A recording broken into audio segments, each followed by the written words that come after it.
Well, hello there, good people. Hi, it's Jason here with Green Country Agroforestry. Now that the pumpkins are done and I've got the vines cleared out of the way, I've got a lot of space here with not a lot of ground cover on it, and I need to do something about that as we're entering into the winter months. We're going to have rain coming, and we're going to have snow, and we're going to have days like today where the high is going to be up in the 80s. So there's conditions for things to grow in the winter here. It's just a question of what we choose to grow in the winter, and I've got a couple ideas. Let me get you started. Oh, wow, that's quite a step. Okay, now before we get too much further, I want to show you something that we're harvesting at the same time here as we're preparing the soil for, I guess, a winter garden. Have a look at this. What we have right here is called Jerusalem artichoke. We've already cut off the stalks here. Those are going to go and dry in to make charcoal. We've thrown the tops in there for biomass. The ducks aren't really eating them, but they like to eat the bugs that come along to gobble up the leafy bits, so that works out okay. Under the ground here, we have a lot of little tubers. As a matter of fact, if I just scrape a little bit here, I'll probably expose the surface of one right there. I don't know if you can see it. But right there we got Jerusalem artichoke tuber growing underground. There should be quite a few of them, and although these will winter in the ground all the way up into zone 3, maybe you might want to mulch them a little bit around the base whenever they die out. They'll winter in the ground. I want to spread them around a bit because this is a really good starchy root food.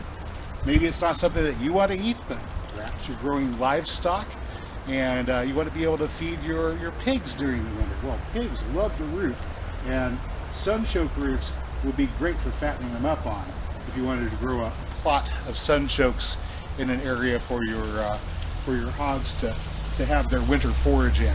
That would be a good choice. But of course, they're edible for us too.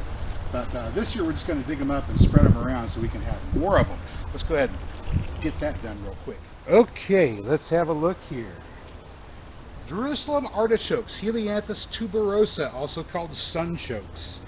This is one of the 7 sisters of North American agriculture, or horticulture really. This is actually a perennial root vegetable. Now, first year growing these, so I'd make no claims to being an expert at growing this particular crop. I don't know what I'm going to find whenever I dig in here, so we are all on this discovery process together. There we go. Oh, look at that. There we go. So this is the part you eat right here. Helianthus tuberosa, you get these little edible tubers, very starchy, lots of calories, lots of starch calories.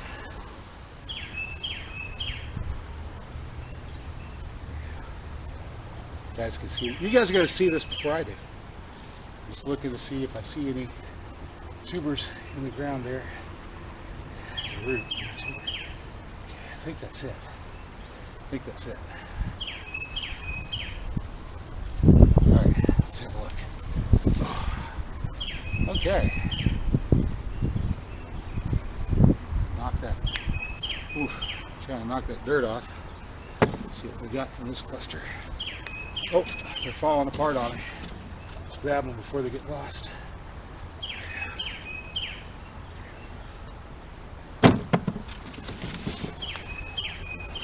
More. I'm 6 foot tall. This thing is even cut off, towering over me.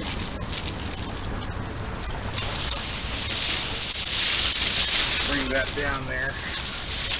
Now, I've decided because of the height that I don't think I want to grow these out in the front yard anymore. We'll grow them in the back, of course. But look at those massive tubers here at the base of this one. This is just one of them. Big tubers right there. If you were relying upon this for a food source, I think you'd find it a pretty abundant food source. Let's go ahead and tease some of those out. There we go. So the ones I started with were all about this size. And I think I started with 12 little tiny tubers about that size, and we planted them around in 3 different spots. Gophers got a couple. Not many. They got a couple, and then they decided they didn't like them, and so they left the rest for us. Of course, you can eat these. You could also use them as a feed, perhaps for pigs or other livestock. But there you go, Helianthus tuberosa. We'll set these to the side for transplanting out later. Get the rest of them. Out here we have some pumpkins curing, and I need to move those out of the way. Yeah, that's a radish. That's a daikon radish. That's just one. I decided to harvest one. One's all you need. I need to move those out of the way to make room for these Jerusalem artichokes. The thing about preserving Jerusalem artichokes for the winter is this. You don't ordinarily want to dig them up unless you're planning on spreading them around. They keep in the ground much, much better than they're going to keep any other way. Definitely don't wash them if you're going to be storing them. I mean, so for some reasons you might want to have them indoors. In my particular case, I want to have them up and out of the spaces where they were so I can plant them in new areas in the spring. That's the only reason I've dug these out at all, really. But before I can pack those away, I need to clear out these pumpkins. So let's do that. As you can tell from looking at these stems, they're drying. There we go. And the stem is a place where the moisture can accumulate. So we want to trim that off after it's started to dry up a bit. And now this can go on the shelf, oddly enough, in the duck hut, and it'll keep there for all the winter.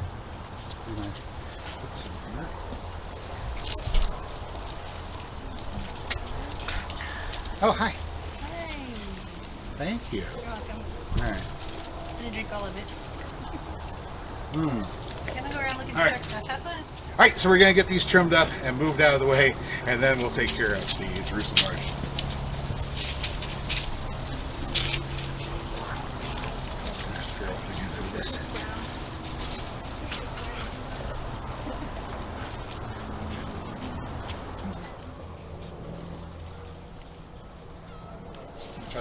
Okay, now so while those pumpkins are on their way out to the duck hut, that's where we're going to store them for the winter. We have shelves set up in there. We're going to take our Jerusalem artichokes, and we're going to prepare them to store for the winter as well. All right, come in close here.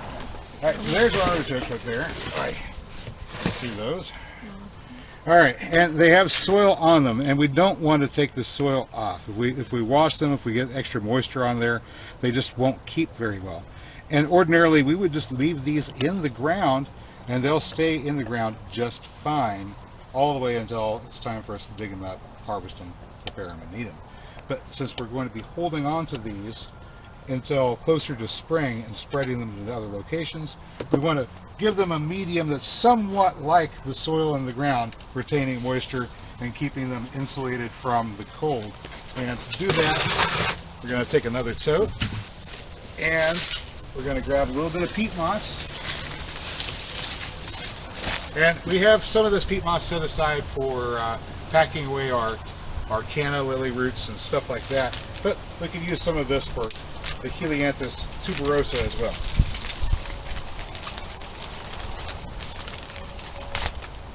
Now, I don't know if I've said it before, but I'll say it again, just to make sure people know and understand that if you're in zone 3 through 8, that's USDA zones 3 through 8, you can leave these in the ground throughout the winter and only dig them up when you're hungry.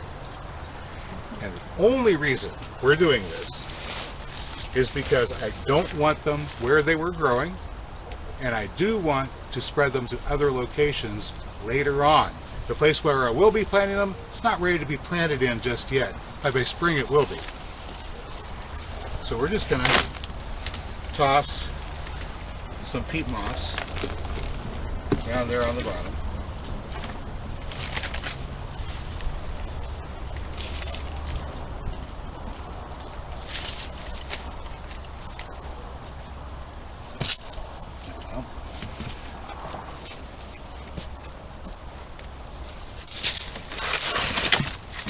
And then we just start packing them in.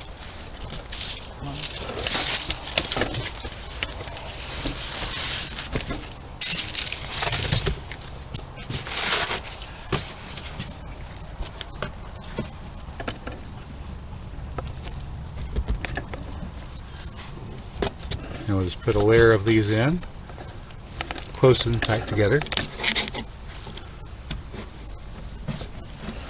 I suppose I could do this. They look so alien. Don't they look weird? Can't wait till we have so many and we can cook them. This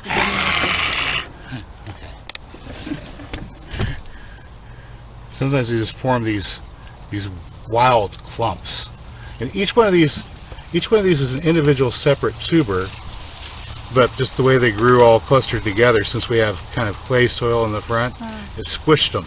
So these are going to go a lot better in the places where the soil is sandier. And I've got some more sandy soil in the back, which is where we're going to move most of these to. They're so big. Because they grew so big, and they're going to make a great privacy or screen plant, I think. I think it'll be great for that. Let's see how they grow along this. They grow along the runners there. And if they have enough time, each one of these is going to form a different little tuber pod. There you go. So you get a lot of plants after a year or two of growing these. And this is like the first year growing them. Didn't have a whole lot of experience with it before.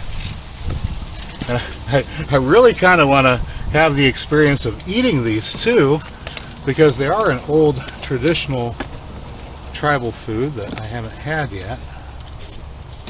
Really have to find recipes, Yeah, preparing methods. all kinds of fun stuff. Lots of fun stuff to explore in that area in the future. Right now, I just want to make sure that these last until spring, when I can plant them in new homes, new places. And so after I got a layer down, we'll just cover it with another layer of peat moss. This is actually exactly the same way that we prepare canna roots, although in the case of cannas we moisten the peat moss just a little bit. In this case, It's so dark in there, it's hard to see. in this case we just have the moisture that's already in it, which isn't a whole lot. So it's sort of drying them, but not too much. Oh, it's not going to dry them. It's just going to keep them at their current moisture. I mean, right now there is a little moisture content in this, but it's not Soggy. It's not wet. Definitely don't want soggy. It's not wet at all. That is not a cat box. Dusty. Just slightly moistened. Can I? Can I do it this way? Would it- Carefully, slowly. Wow, big clump. All right. Maybe it'd be easier to just do it like that.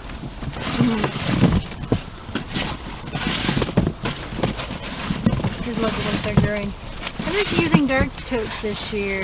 Yes, I'm using dark toast. We just had some random clear totes. The reason I'm using dark toast is because I tried those clear storage toasts. Isn't that cool? Almost looks like a ginger root, doesn't That it? one does, yeah. Doesn't it? That's wild. You All right. got all the ginger? Yeah, I'm sure. This is not ginger. That's a Jerusalem artichoke. Anyway, the reason I switched to dark toast is because we used those clear storage toasts one year, and then we discovered that everything was wanting to try to sprout and grow out of the box, and that's actually kind of cool if you wanted to grow some What plant was that? They were cannas that we were Oh doing yeah, that when with. we were eating the Yeah, shoots. and if you want to get some canna shoots in the middle of winter, because those are high in protein and perfectly good to eat in a saute, a little bit of butter and onions, and maybe Yes, with your Chinese food, it was perfect. it was great. Yeah, Actually, that's a good idea. We should do some more of those. it was lovely. But if you didn't want them to sprout, if you wanted to make sure they were storing all of their energy for spring, then you'd want to. Artichokes. That one's. I don't think that's any good. Then you'd want to. Nice toss. I just throw it out there. Then you want to store Bounce them back. in a dark container where they won't get any sunlight. The sunlight made them want to sprout. There you go. And they're That's- kind of good, too. So there is all the Jerusalem artichokes that we're saving away until spring, and I better put this down because it's actually kind of heavy. Bad. Hey, that's all I've got for you today, good people. As always, I hope you found this video informative or entertaining. If you did, well, you know what to do. I'll catch you next time. But until then, get out there. Keep growing.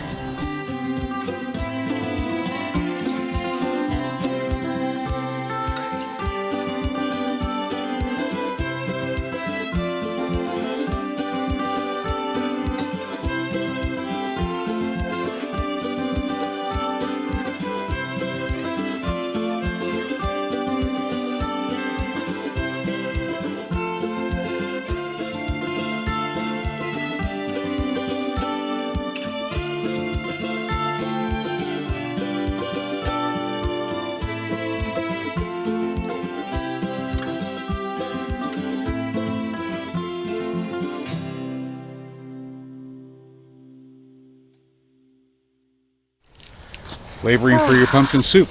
Pumpkin soup with daikon radish. Well, actually, it had garlic in it, which is pretty good, and bacon. Oh, it's dust. Yeah. Oh, yeah? Can I get a nickel's worth? Oh, it's dust everywhere. All right. Oh, we're still recording.